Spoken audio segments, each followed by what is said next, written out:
Hey everyone, it's Ted. Like I said in my video update, I was going to go over, once I get it, the new Hail Caesar, the Warlord games. This is the second edition. And they knocked it out of the park with this one. The last one was really good, but now they go one step more. They could have just came out with a second edition, but they reformatted it, and did a lot of nice work. I'm not going to go page by page. There's a couple other guys who've done page by page, but I'm just going to do a quick overview of my feelings. And I adore this book. They really did a good job. Right off the bat, first pages, it's just a timeline. This is a basic timeline of the years that this book covers. So this covers up to the death of Trajan, the early. But, I mean, the first 2 pages is almost over 3,000 years of history. So, if you want doing miniature games of this period, it's unlimited of what you want to do, what period and stuff. So, but and a table of contents, a really detailed table of contents. So, whatever you want to look up, casualties, moving supports, they got the page and where to look for it. So by troop types, so now it's really easy to find something. If you want to look for manhandling artillery, page 89 right there. So they really did an excellent job. The rest of the book, then it starts off, it gives a short breakdown of different periods, from like 3300 to 1200 BC, and the major powers that existed in that period. Then eye candy, you got miniature porn, plain eye candy. And a classic period from Greece, Alexander the Great, the Persian Empire, the Parthian Wars and stuff. So another long age. I mean, it's only like 200 years, but it's a very pivotal 200 years of history. And so much that happened during that period. Then you get the Hellenistic. This is from Alexander the Great to the rise of Rome. And it gives a breakdown of all the different powers and stuff during that period. Yeah, it's just so much. And you got the late Republic. They got Rome. I say it doesn't cover everything, but it covers enough from that miniature ranges out there do cover these periods, so you can get into it. Then you got the Dark Ages, the fall of Rome, all the way up to Hastings. Then one thing they did add is the War of the Roses. They added this period. This is like the period where you go from this to pike and shot, their other rule set. This is like, this has a mixture of both. So if you got pike and shot or this, you can run those rules with War of the Roses. So, but they just pushed this back because it more closely relates to the kind of warfare that was fought up to this point.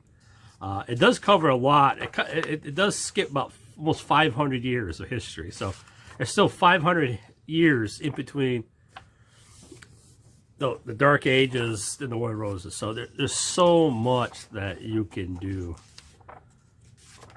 It's just more beautiful illustrations and miniatures. And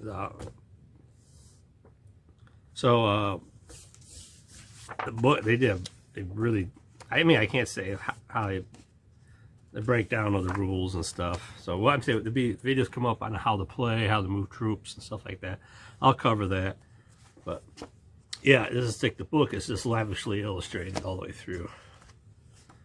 And really detailed. They really went into more detail, especially on movement and stuff. So otherwise it's described, they give one little illustration, but now they give multiple illustrations of everything they talk about, like supports, pass through. They actually give nice illustration of the different pass through, what happens. Line of sight, I mean, it's really detailed line of sight, almost 2 pages. This on they try to cover all their bases, any possible things that could happen. How to fight, illustrating how to fight, multiple fights, positioning supports, and a fight. I said it just breaks it down. They want to make sure they cover all their bases. In the back, it gives you a basic rundown of different troop types, like heavy infantry, medium infantry, and light infantry. Like heavy infantry, they show in Roman legionnaires, but it doesn't matter. These could be heavy infantry of all different periods. You got special abilities you can add to them. You can make them elite and stuff like that. You can harden fighters. You can add that to above this, but this is a basic outline. This can cover anything from, like I said, late Romans all the way up to War of the Roses for heavy infantry. So it's still a sword and shield or pole arm or whatever, depending on what you want to arm them with. It's just the special abilities you add to it, and any special abilities that racial type for that round. So like Roman infantry could have special maneuvering and stuff like that they can do. So it depends on what you want, flavor you want to add to it and stuff like that. So light infantry, cavalry, skirmishers, chariots, wagons. Like they got heavy infantry, but these are pikemen. It gives a so like they got Macedonian pikemen they're showing here, but these could be Swiss pike, or other nations' pike troops and stuff like French pike and stuff like that, depending on what the period you want to play in. But it doesn't. It's just still pikemen. They still do the same thing. So you got special rules, crossbows and stuff like that, double-handed weapons, and these are other abilities that units get that you can add to troops to make them more flavorful, depending on what your period that you're playing in. Give your details on terrain and how to play the games and stuff. Give that scenarios and stuff like that. And it gives a brief history in the back. What ideas and stuff, depending on what period you want to play in, ideas of how to build your forces and stuff like that. So different formations, medieval, early, medieval pike. It just gives a nice history, not heavy history, but just nice history behind each one and how they were used and stuff. And at the end, it just gives a brief breakdown of all the different rules. So it just sums up the different rules. Off-table units moving on, reduction of leadership, the distance. It just gives a point-by-point. So you can have this, instead of looking through all the different paragraphs, talking about the rules, you can come back here, it just gives you bullet points. A quick assessment. So if you might know it, you just can't put your finger on it, come back here, you can go, oh, that's what it is, okay.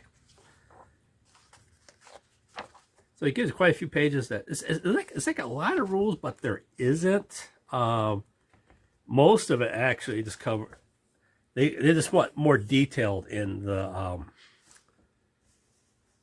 movement and stuff like the line of sight, just to iron out some problems and stuff that covers it. But like I said, even these rules, there's stuff that will come up that's not covered. Then that if it's not covered in the book, and the easiest way to do it is just get with the guy you're playing with and just hash out, okay, this is what I'm doing, this is what this is. It's not in the rules, so work it out. And you can figure out how to do it. You can come down to a die roll, 50%, if it works in that. So there's lots of ways of doing that. And then in the back here, it just gives more quick bullet points on the rules and stuff. And this is the rest of the history. Back up. Oh yeah, and it gives you the quick reference sheets. A couple quick reference sheets back here. And it finishes off the rest another 1,000 years of history right here. So that's a quick summary of Hail Caesar.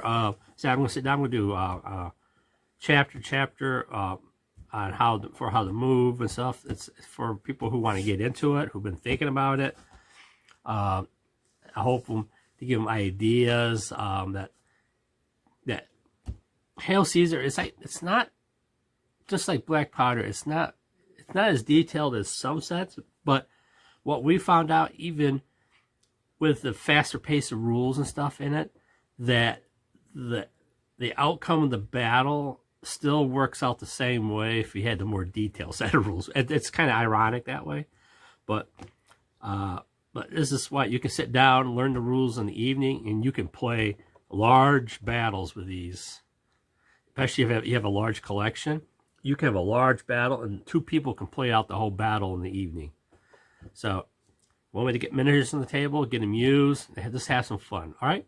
So that completes this, a quick, fast overhaul of the new set.